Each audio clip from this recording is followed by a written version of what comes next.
And here we go. Another episode of the Coverboys streaming on Apple Podcasts, Spotify, YouTube, and wherever you get your podcasts from. I'm William Patteson, and I appreciate you listening along to a special edition of the show as we are right on the doorsteps of college football officially kicking off. Week 0 has arrived, which means we've got all the betting intel that you need to know so that you can conquer the books and cash in big on this Saturday. And we've got a slate that I believe is really intriguing for week 0. Some big time matchups. We'll go through them all. We'll talk about the trends, the numbers, where the money's coming in, where the tickets are siding, all the stuff you need to know all in 1 hour. And that's what you're going to get every week with the Coverboys. And we've got a pro to help us throughout the season, and that's none other than the Sheik out in the desert.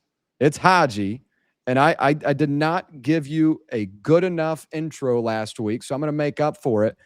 The Sheik was a part of the Westgate Super Contest last year in college football out in Vegas, finished tied for 31st out of 1,008. So this is a credentialed, experienced handicapper in the college football biz, and we are so excited to have Haji Haji and I kind of meshed together this year. We're both college football wagers ourselves, but now we're meshing together, and we're here for week 0. Haji, how are you? Fine. I'm fantastic. I'm ready to go. We made it. I wasn't sure it was going to get here, but it always gets around here. And 115 out here in the desert this week. So things are heating up. It's a good time to stay inside and watch a bunch of college football. And I can't wait to do it all season long, obviously. Most certainly. I don't envy the heat, but I've got the cicadas outside my window here, so that they're providing all the ambience possible. But Sheik, we've got a big week ahead of us to kick off the college football season in week 0, and I know you're excited about it. I know you've got a lot of concepts. I know you got a lot of trends that you're eyeing. Should we start off with the first slate of games, or get into the first one, or do you have anything you want to lay out before we get into it? Absolutely. You could lead us off, and there's as you mentioned, that is an intriguing slate. There's a couple real games that I'm really looking forward to, and I know that Memphis UNLV is one that you're watching, but we might as well go across the pond and kick it off. Well, let's do just that. We'll begin with TCU and North Carolina. This game is being played in Dublin, Ireland, and it's the annual kind of start to the college football season, the Aer Lingus College Football Classic in Dublin. And last year, we had a bit of a sloppy one, but this year we get a rematch of an opener from Labor Day last season between the Horned Frogs and Tar Heels. This time, both of them have the same coaches but different supporting casts. We've seen this line move a good bit this week alone. 8.5, 9, 9.5. That total has kind of remained the same at 47.5. But you got some good numbers here. Haji, what are you thinking in TCU and North Carolina? Well, as you mentioned, 60% chance of rain before, during, and after this one, as usual. The total on the last 3 matchups in Ireland has landed on 45 points. So maybe we're getting a little value off the top with that 47.5. But as I'm looking at the tickets currently, TCU's getting more than 3/4 of the money and the tickets, which you can understand after last year's thrashing, 48-14. And North Carolina basically cleaned out their roster and added about 70 new players. So I don't know what to expect from a connection standpoint. But it's obvious that this line has moved up quickly. Even today, I think it's gone up a couple points from 7.5 to up to 9.5. So all the money's coming in here on TCU right now. But the Heels rank 102nd in returning defensive production.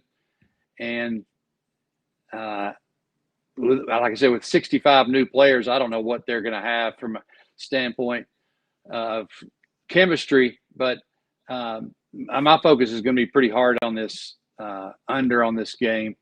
The Heels probably going to lean to them now with 9.5. All this money going up. I don't know how sharp that money is, taking it from 7.5 to 9.5.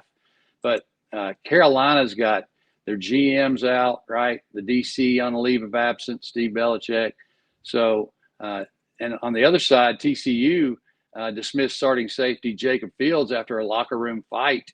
So there's a little turmoil in both locker rooms, I'd say, at this point. So certainly don't trust North Carolina, but if my lean would be there.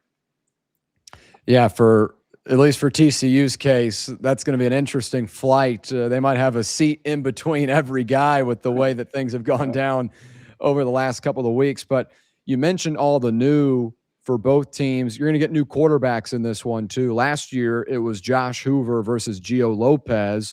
Now both of those guys have transferred out. And the quarterback battle now is going to be Jaden Craig, a transfer from Harvard for TCU, and then Billy Edwards from Wisconsin, going to be the starter for North Carolina. I don't like Billy Edwards at all. I don't have a lot of trust in him. And I also know North Carolina lost a couple of key contributors from last year's offense. That was pretty dormant at that, but some guys that were expected to kind of move into bigger roles this year decided to depart. I feel like I've got more confidence with TCU offensively. They retooled a lot this offseason. They, fired their offensive coordinator, Coach Briles, and brought in a new staff, new scheme, new quarterback. I have more trust with Sonny Dykes, but I don't know if I have enough trust to lay that 9.5. I'd probably lean North Carolina, but I'm with you here. I'm focused on that total, and I like the under too. As you mentioned, the weather conditions not going to be great. Ireland always traditionally has some rain or wet effect into this matchup. And I think when you've got two teams that have new quarterbacks, new look groups on both sides of the ball, I think you can expect a lot of maybe bad football early on in this one.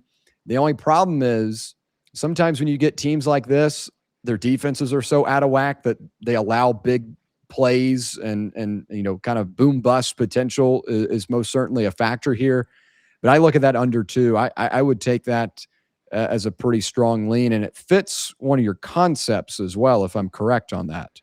Yeah, it does. There's I've got a half a dozen concepts specific to week 0 and week 1, and there's they don't all apply to the games that are being played this week necessarily. But concept number 2 in my order is in games with totals of 48 or less and the point spread of 4 or more, the under is 40-16 since 2013.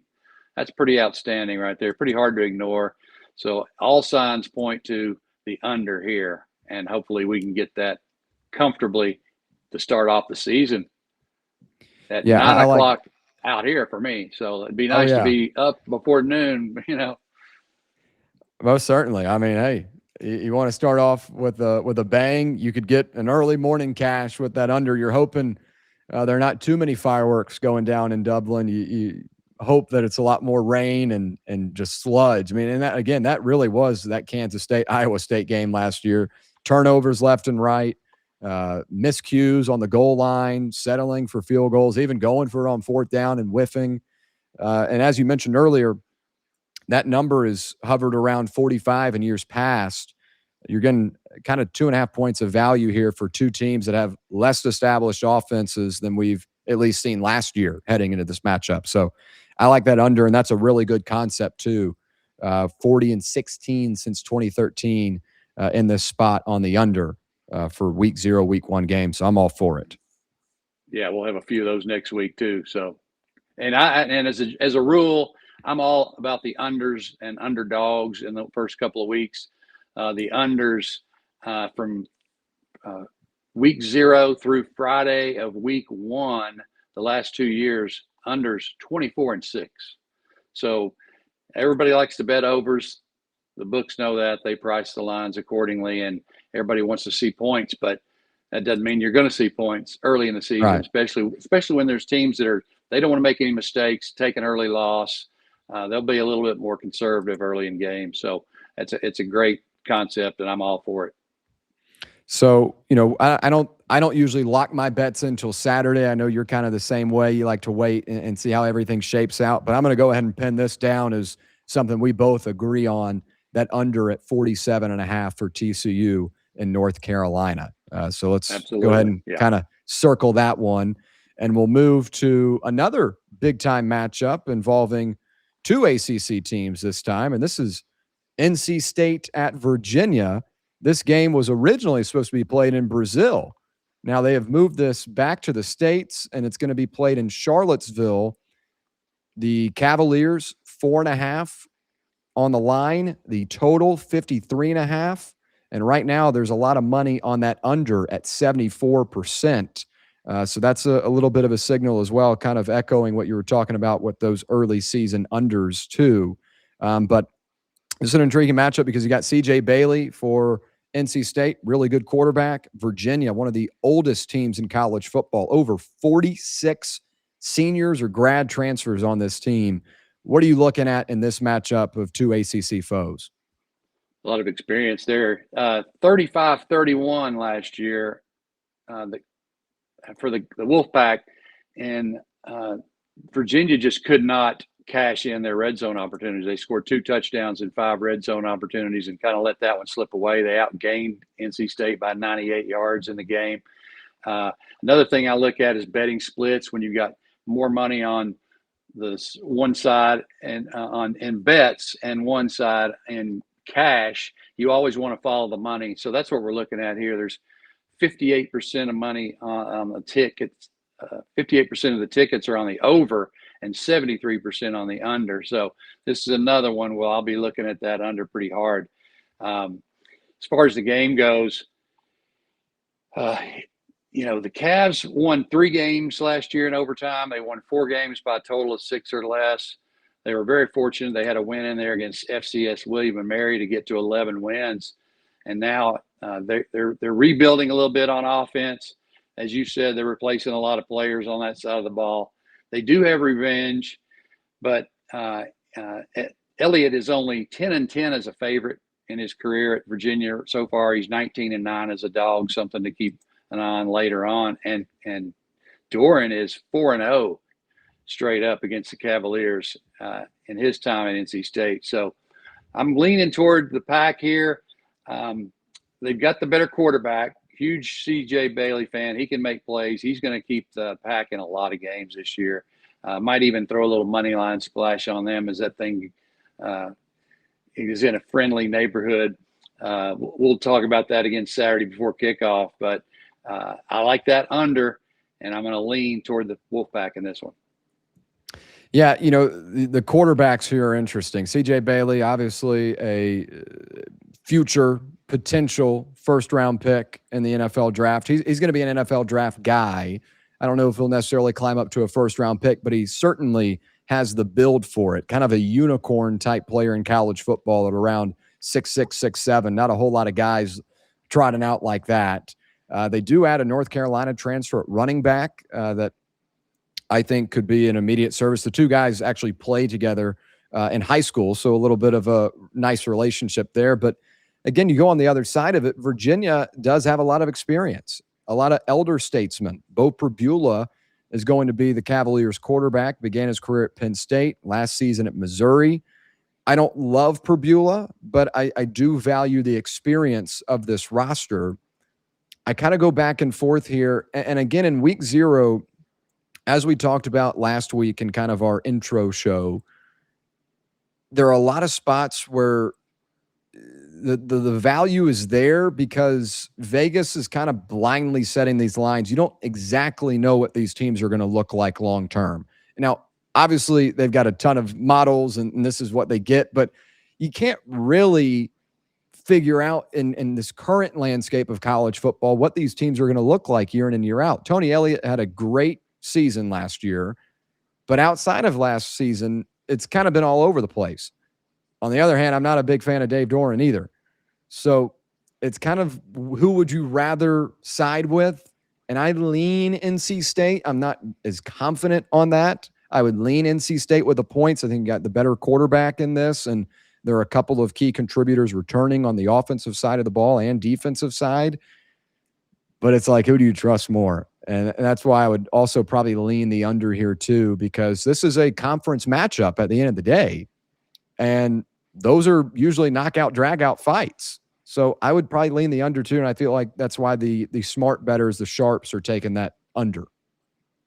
Yeah, last year was not a conference game as they played an 8-game slate, but they did play 9 games. So that Yeah. wasn't. But to your point about C.J. Bailey, he was 12th last year in QBR for the season, and he led a upset of Georgia Tech when they were in the top 10 last year. So when in doubt, I look at 3 things, and that's who has the better quarterback, who has the better coach, and who has the better defense. Virginia, in this case, has a little bit better defense, but NC State clearly has the better quarterback. So I expect Bailey to keep them in the game and not let it get too far out of hand, as long as there's not a bunch of turnovers, something crazy happening. So Right. I'm with you. Lean to the NC State and take that under 53.5. Let's do that. All right, let's move now to what I think is one of the best games of the weekend. I've been talking about it for a minute. Some people have tried to calm me down and say, William, it's just Memphis versus UNLV. But I look at it as a potential college football playoff elimination game in week 0. That excites me, Haji. Yeah, agree with you. And, again, as we kind of talk about this point in the season, we don't know a whole lot about what these groups collectively are going to look like. Memphis brings in 70 new players. UNLV returns Jet Thomas at running back, who I think is one of the best in college football, probably the best in the group of 5 teams at that position. I don't love their quarterback, though. Jackson Arnold versus Alex Orji, both guys are going to play. If you got 2 quarterbacks, you have 0 in my book. And Memphis, I really like Marcus Stokes. I think the 4.5 here, in which UNLV is favored, the total 56.5. I lean Memphis right now, and I think it could be a possible money line play for me. But another thing you always add that I really appreciate is those body clocks. A 9 p.m. body clock game for the Tigers. What do you make of this matchup between Memphis at UNLV? It's better than 10 o'clock. If Memphis was in the Eastern time zone, it'd be a 10 o'clock game on their body clock. But the numbers are fairly split on this game, except for the total out at DraftKings. As far as the side goes, UNLV getting just over 50% of the tickets and money in most locations. So there's not really an edge there. Not everybody knows how to figure this thing out. It opened at 3, quickly went to 3.5, then jumped to 5.5. Now money coming back in on your boys from Memphis. UNLV has a stability edge, and I'll talk about that maybe, if not this week, next week. But Steve Mackinnon has a system that he uses that covers how stable programs are from year to year based on the head coach or the quarterback and who's returning, that sort of thing. UNLV in a little bit of a look-ahead spot potentially if they want to. They've got Hawaii next week out there on the Big Island, and it could be a look-ahead spot for them. As you said, Charles Huff has a bigger budget in Memphis with FedEx than he did at Southern Miss. It was an easy move for him. He made a nice hire, I think, at D.C. Lance Guidry, his defenses are aggressive. He was a D.C. at Marshall and Miami. They always came after the quarterback, averaged a lot of sacks.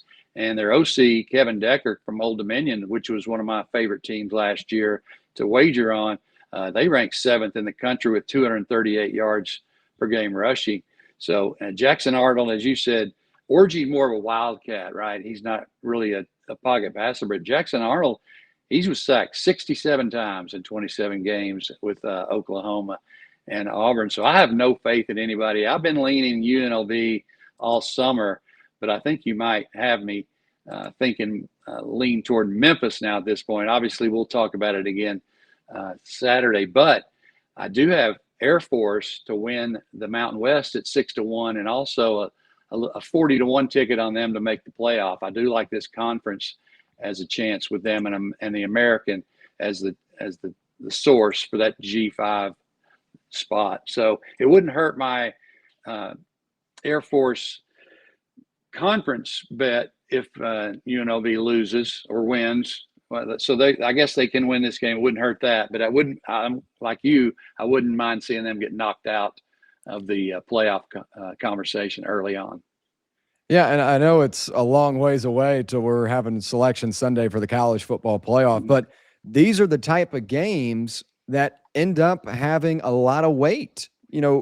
Memphis and the American, I know I may have misspoke last week. I heard back from a couple of listeners that listened to last week's show, and they're like, man, you were pretty lenient on Memphis's schedule, playing UNLV, Boise, and South Florida and Navy. I was like, I just kind of maybe I just overvalue Memphis and I'm a little bit lower on Boise and UNLV. But regardless, the American, this could be a team in the Tigers that represents that conference. UNLV in the Mountain West, as you mentioned, wide open, could be Air Force, could be the Running Rebels, wide open.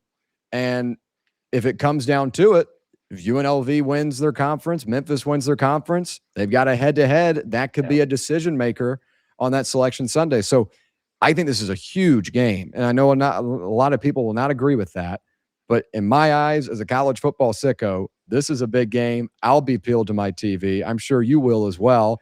Helps out too with your demographic and where you live. That this is kind of a 7:00 game for you. Yeah. But again, you talk about the two quarterbacks.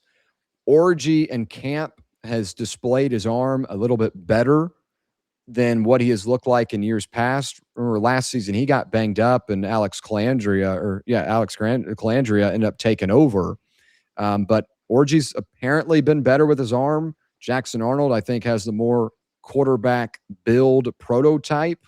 Dan Mullen, I've always liked as a quarterback's coach.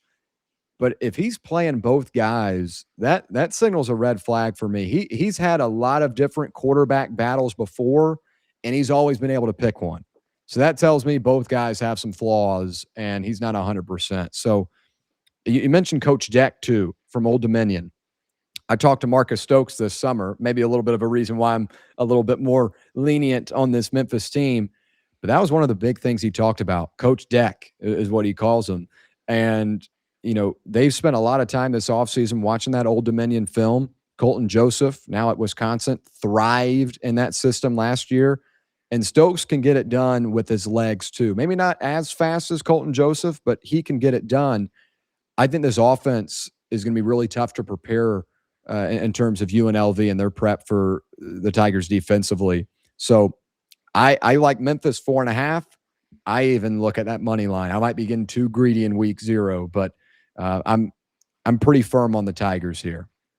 Anytime you can get under a touchdown, I always say go ahead. If you're feeling good about the side, why not put half your stake on the money line, and that it'll work out. It's like anywhere from 25 to 40%, depending on the circumstances of if a team covers, they're going to win. So it's pretty safe to do that. I would always do that. And to your point, every Sunday night, every Saturday night late game is a big game for me. But I did want to mention one other thing you mentioned as far as UNLV and their futures. I get a vibe from them this year, like Oklahoma State a couple of years ago when Texas and Oklahoma left the Big 12. It was Oklahoma State was in the conference championship game the year before, and basically it was going to be their conference, and then they failed to win a game in the last couple of years, right? So UNLV now, they lose Boise, their nemesis, who they seem to lose twice to every year, and now they're gone. So maybe they're a little overconfident too. So it may be a little dangerous situation for them. Most certainly. And again, a lot of really talented players in this game. All of them have different backgrounds. I know I talked about Marcus Stokes, but even at running back, Dallin Hayden began his career at Ohio State. He was playing in that Peach Bowl against Georgia. I don't know if you remember that one, Haji, but that was, C.J. Stroud and Stetson Bennett and company. That was a big-time matchup. Dallin Hayden was playing for Ohio State in that one. So they've got good experience on this team. They've got high-level athletes. Maybe they've kind of come in from different ways, but both teams have some really intriguing players. I think this is going to be a great one. And before we get into San Jose State and USC, because there's a pretty strong signal we've got in that one, I do want to allow you the opportunity to talk about the War Room where those listeners can get a little bit more info, and especially on Saturdays, keep up to date with some of the best live bets and all the great stuff. So tell them about the War Room.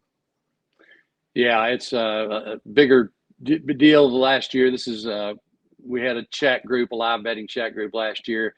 I've added a lot more data points this year. So basically, every Friday, I'm going to be sending out a big email with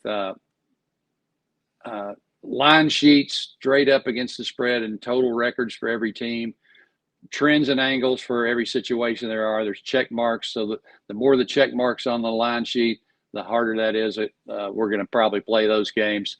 As I said, standings for everybody.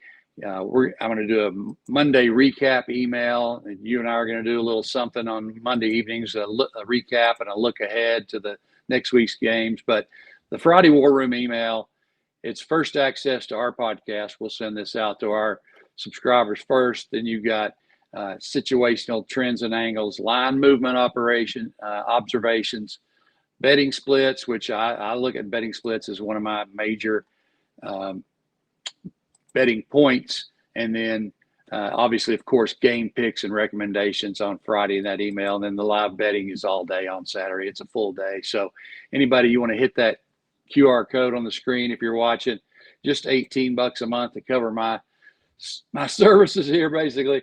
But just looking forward to it. It's can't wait, and it's going to be a big season in the War Room. Yeah, and again, I think the great thing about it, because obviously we've been in contact for a while now, and I've used them heading into Saturday, heading into really just the weekend.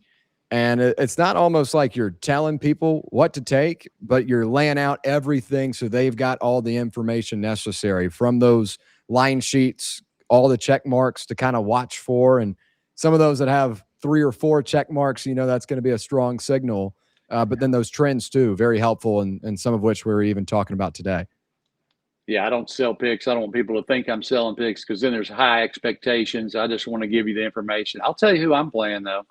And so I'm not going to hit the press button, not submit the bet button for you on your phone, but I'll just give you enough information that you can make an educated decision. So I always say players win games and situations beat point spreads. And I'm looking for the situations that aren't priced into the line. And I think that's where I get my advantage.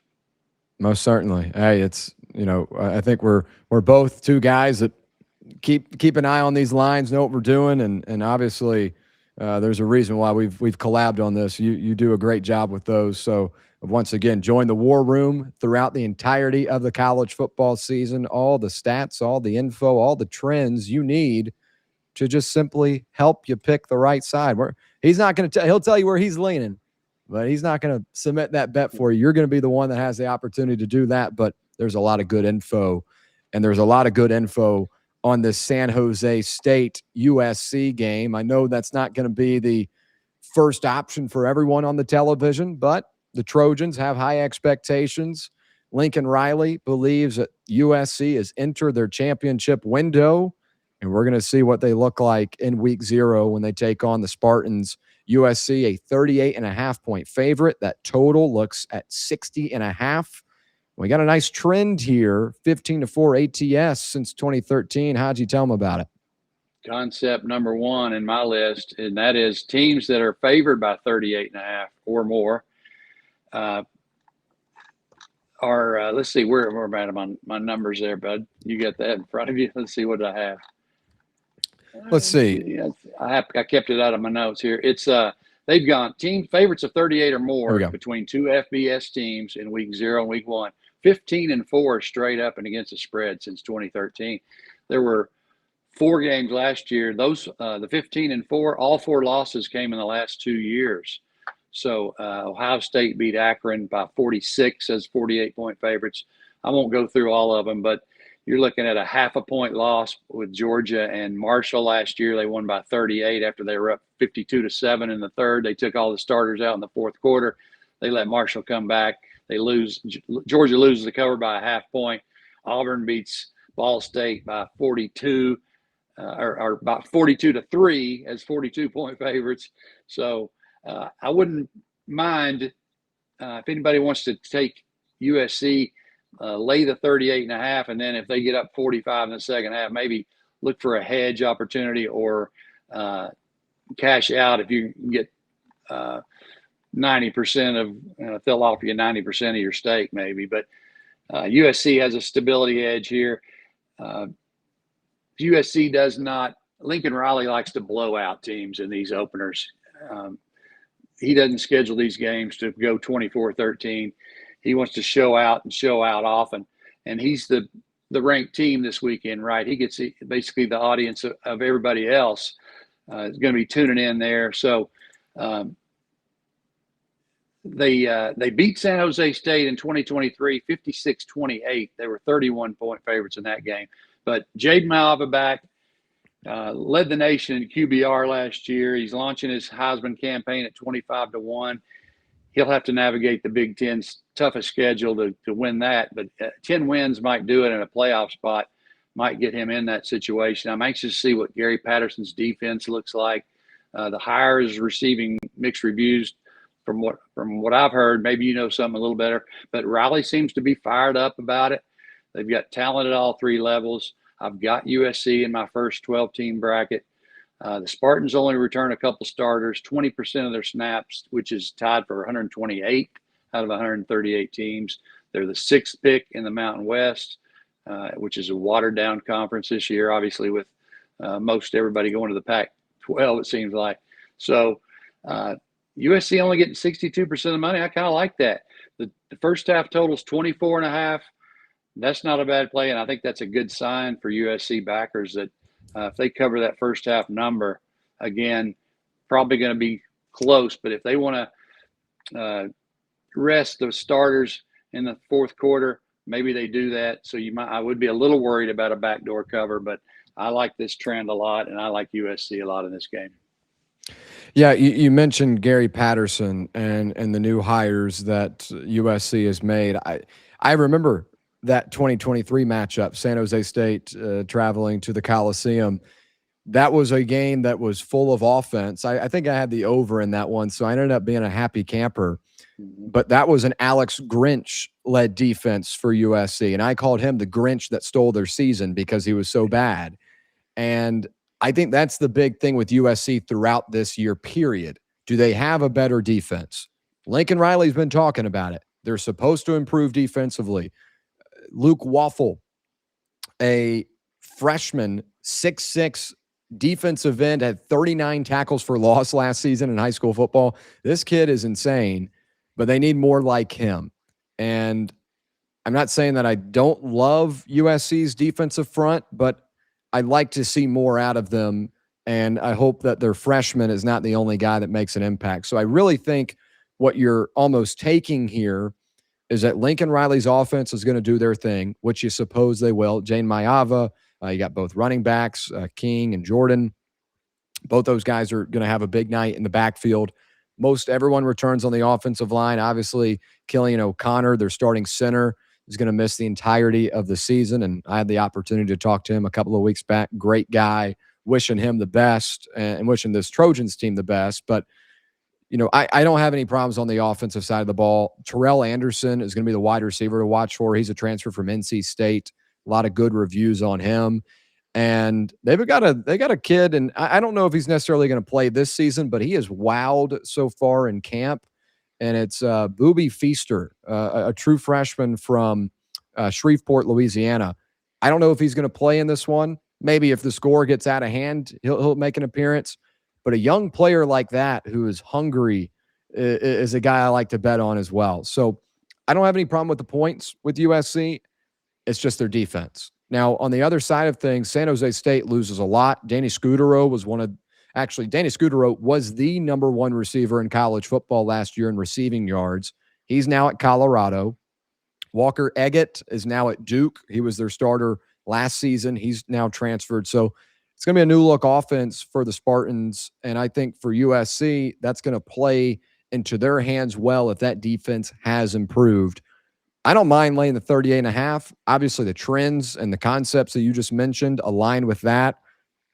If Lincoln Riley really wants to go on a national championship run and believes this is their championship window, Well, Lincoln Riley, here's your introduction in week 0. This is your opportunity to tell everyone how good this team is going to be. So I think if the defense meets the expectations that we have heard from Riley, I think 38.5 is pretty comfortable in play here because we know he's going to want to run up the score.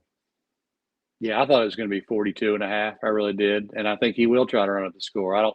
They don't have to, they're not in a look ahead spot this week. I forget who they play next week now, but I think to your point, he wants to show everybody that's watching that USC is back and they're going to be somebody to be reckoned with all season long. And I believe they will. Like I said, I've got him in my playoff scenario. And he was coaching when they played San Jose in 23 and did not get to cover. And I remember San Jose just kept throwing it. And I think they'll try to. I don't know if they'll be able to this year, but they're going to try to keep throwing.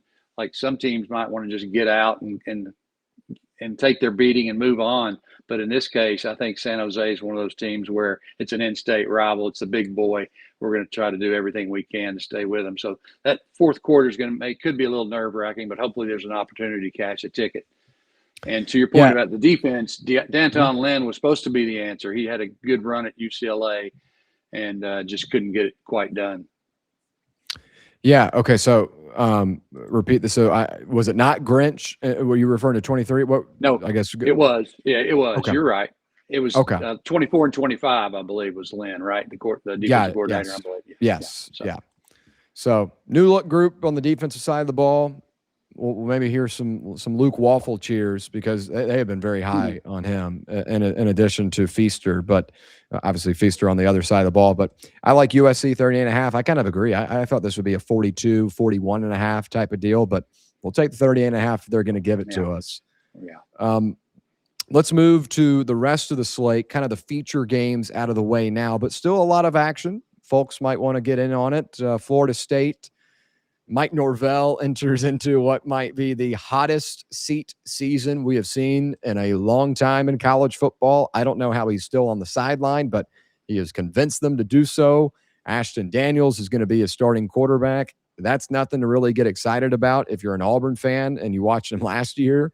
But Ashton Daniels' former team is in action too. Stanford going up against Hawaii. Micah Aliato, a really intriguing quarterback in the G5, played at Bishop Gorman High School and had that Rainbow Warriors team in the conversation last year. Maybe, obviously not a extremely competitive group on the national scene, but they were in the conversation because of what he was able to do. They beat a good Cal team in the Hawaii Bowl. And, Hawaii's got a little bit of a quarterback problem in terms of depth, but as long as he is healthy and able to go, Rainbow Warriors are always intriguing in week 0, and that's also a rematch spot for the Cardinals. So I guess kind of take your pick, and I'll take your lead on it. Which game you want to start with in terms of the ones we haven't covered yet? I'll start there if you want. It's pretty much the most intriguing game for me, not necessarily from a betting standpoint, but just what to expect from the game itself. There's a little stuff for both sides going there. You've got, first of all, Hawaii's getting 86% of the money, but only Stanford getting 51% of the tickets. So that's a sharp play on Hawaii at this point. The over is 57% of the tickets and 87%, both on the over. But Stanford has revenge. They lost 23-20 last year in Honolulu, stunning fashion. They went 3 and out with a minute and a half left and punted and allowed Hawaii to come down and kick the game winner as the gun went off. Hawaii, a clear stability edge of 11 points in their favor there.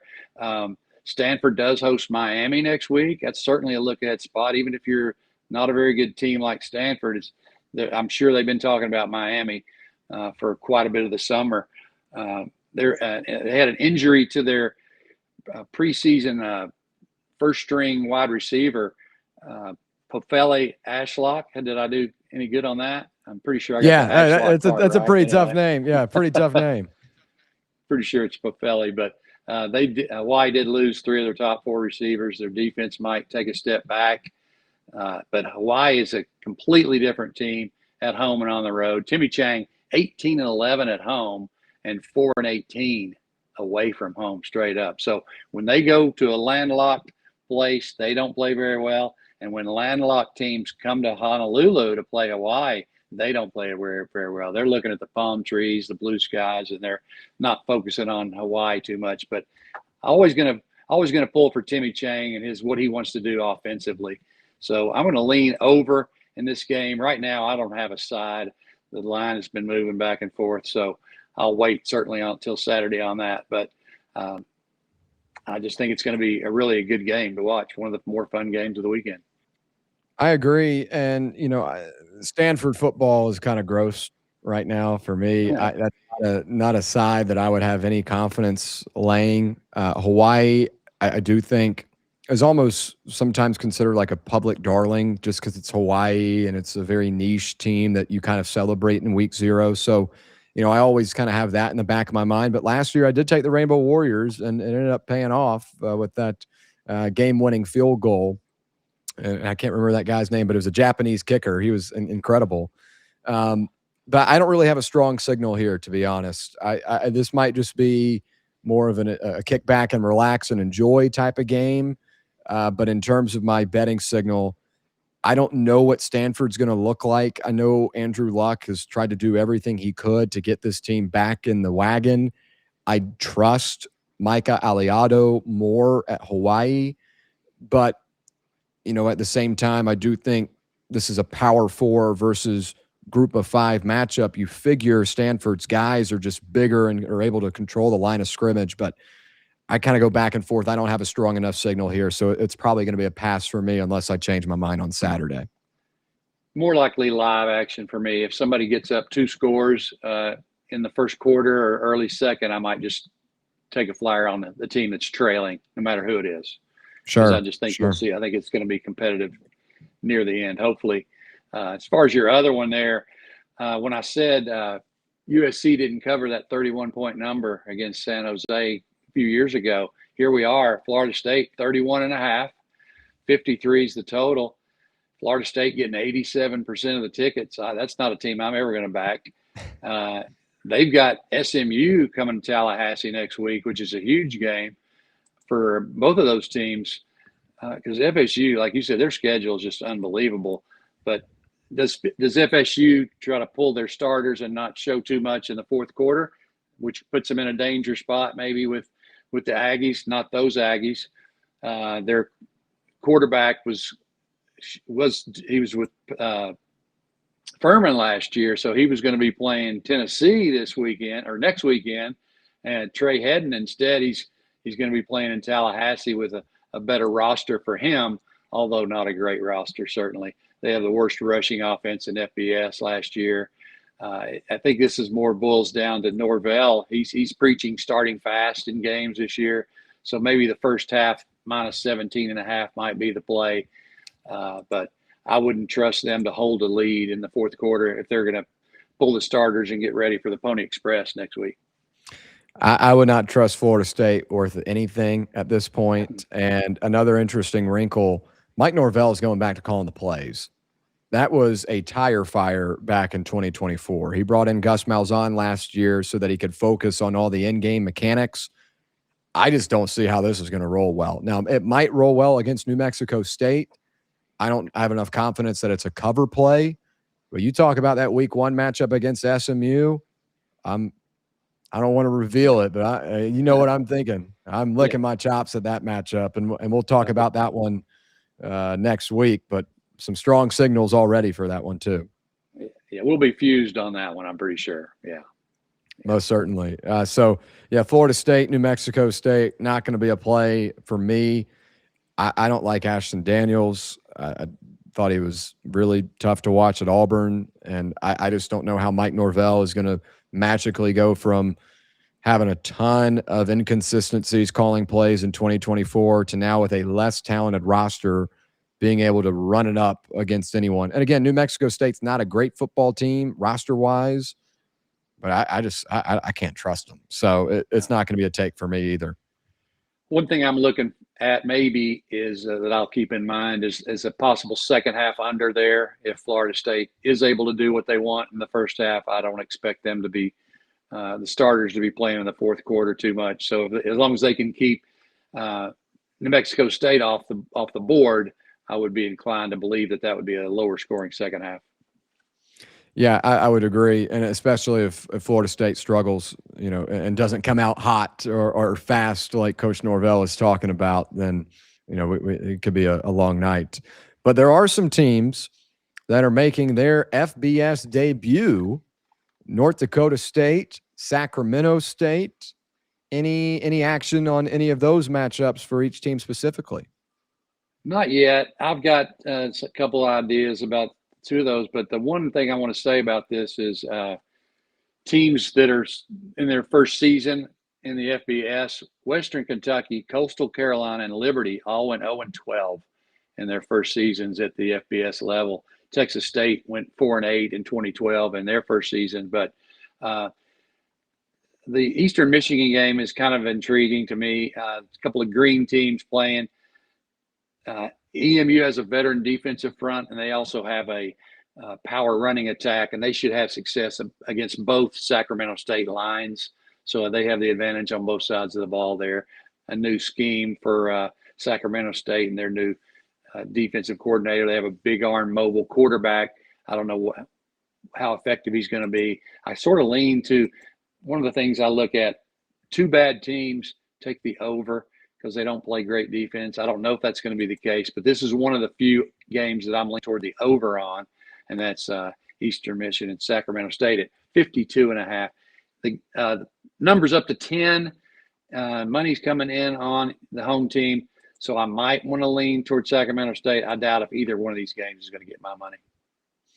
Yeah, North Dakota State would actually be my more intriguing option. They have been a very popular pick to make the college football playoff.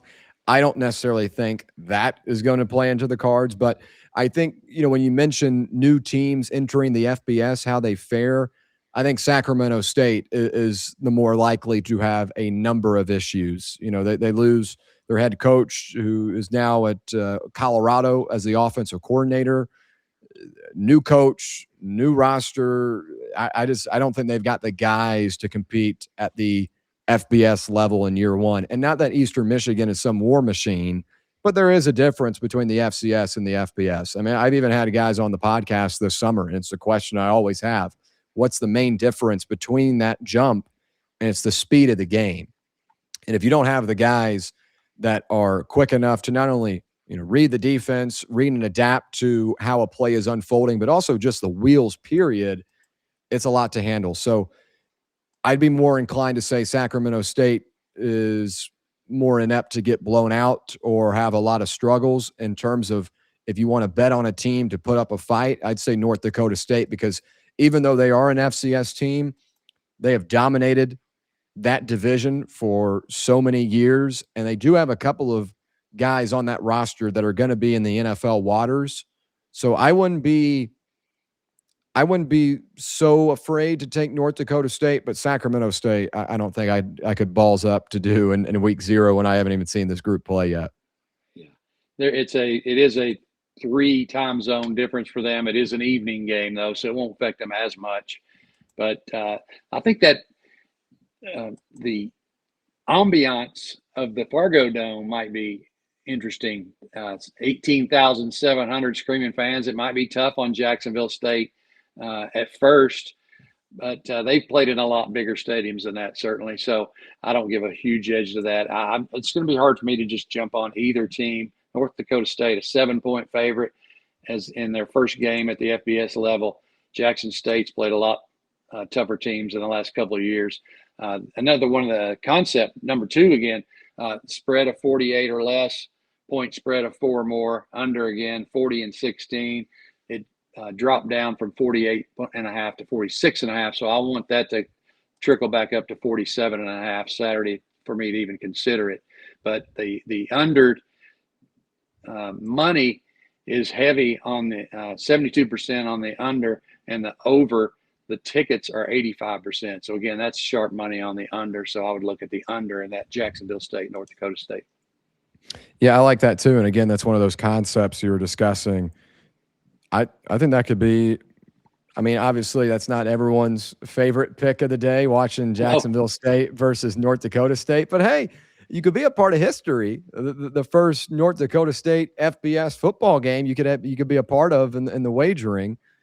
I wouldn't mind taking the under there too. You mentioned, what was it, the Florida State game? You're kind of looking at the over. Which one was the over you were looking at? That was 53 and a half. No, under there, because I just don't know what to expect in that fourth quarter against them. But it was the which one's 52 and a half? No, that's what it was. I'm sorry, you're right. It went down to 52 and a half today, and that got my attention. The over is getting 88% of the money, and so. And that the total actually came down to 52 and a half from 53. So I do like that over in Florida State. So maybe they just pile it on in the first half, 35 points or so, and then they'll probably let New Mexico State score a couple late to cover and get the over again for you. Yeah, so that under, I might even pencil it in as something I kind of look at for Jacksonville State, North Dakota State, and we're still tracking at 46 and a half. Again, one of those concepts with a 40-16 number in terms of the ATS, or I guess going under 40-16 spot. So that's an intriguing one. If I were to have a play in any of those kind of lesser matchups in the prime, I say prime time, but the big time ones we talked about for this week, it'd probably be that under for Jayville State versus NDSU. So that's the slate right there. Obviously, not a whole lot of action, but it's enough to get us through the weekend. And I think we've got a couple of solid leans, solid sides here. I'll kind of run it down real quick. TCU, North Carolina, the under 47.5. That's a stronger signal. I circled that one. I feel like we were both in agreement on that, and that's going to be a big-time matchup. A lot of people are going to have their eyes on. Bad weather, new quarterbacks, new defenses, kind of a lot of chaos going around both those programs. NC State, Virginia, we both leaned with the Wolfpack, but again, something probably we'll slate in on Saturday or pencil in for sure on Saturday, but at this current time, we would lean with the Wolfpack. Memphis and UNLV, I'm kind of leading the charge there, so I'm not going to put you in full responsibility for the Tigers, but I do think there is value at that 4.5, and I'd even look at the money line too. But again, that'll be one of those plays I lock in on Saturday just to see where things are trending. I'd be interested to see, just real quick on that number, if we got all the way back down to the opening line at 3, though. I don't know if we'll get there, but we have seen some pretty quick movement from that 5.5 to 4.5. Maybe we get to 3.5. Yeah, and I'm not sure that would help me, actually, because when I see that late money coming in, I wonder if that's just the public coming in on Memphis, and that might worry me a little bit. But sure. But I'm just torn on that game, so we'll see about that. Again, we got plenty of time before Saturday night to get to it. Yeah, I'll leave the charge. I did want to mention one more thing on your. Okay, sorry. No, just on the North Dakota State thing on that under. If we can get it to bump back up to 47.5, right now, 88% of the tickets are on the over and 51% on the under. So that might be the last thing you need to push you over the edge and take that under in that one. Sure. So Jacksonville State, North Dakota State, we're looking at that under 46.5, 47 range. And then another game that we had circled, USC, San Jose State, taking the Trojans 38.5 in that one. That's another concept matchup. It aligns with the trends, 15-4 spot ATS. So, in terms of those big-time matchups, those most intriguing ones, TCU, UNC, USC, San Jose State probably our most comfortable selections at this point in time, ones that we'll probably have an ink on Saturday. And then Hawaii, Stanford, obviously a popular one because of the Rainbow Warriors. We lean Hawaii, but that's a game that I'm probably staying away from. Yeah, same here. I'd say if I had to pick a game on Wednesday today that it's going to be hard to get me off of, it's going to be USC. Sure. I don't see how. If it's still 38.5 on Saturday, I don't think you won't have to pry any money out of my hands to get on the Trojans. Yeah, I agree. I'm right there with you. So that's a week 0 slate that is full of in-depth analysis. And while we will wait till Saturday to officially lock in these selections, you've at least got 2 strong signals to work with at this point in time in both the first game of the season, TCU UNC, and also a little bit later on in the afternoon with USC and San Jose State, but also some good leans at this point in time as well. So in terms of that, that's all I've got. Haji, any final comments, any final thoughts to the people before we get into week 0? Yeah, stick with us. Don't, subscribe and like. Make sure you're following us all year long. And without a doubt, enjoy the winners, everyone. Enjoy the winners. You heard them. We appreciate you listening along to the Coverboys. We'll be back once again early next week to kind of recap the action. Also, take a look at those lines for week 1, where that movement is. And then we'll be back to lock in those week 1 selections. The same type of content you got today will be right back on display as we kick off the 2026 season. We appreciate you listening along with us. For Haji, the Sheik, a.k.a. the big wallet guy in the desert. We'll do a lot of different nicknames. How about that? Make sure, by the way. May change every week. Right. Make sure to join the War Room as well. Want to make sure we get that on the way out. Join the War Room, all this great stuff and more. And I'm William Patteson signing out.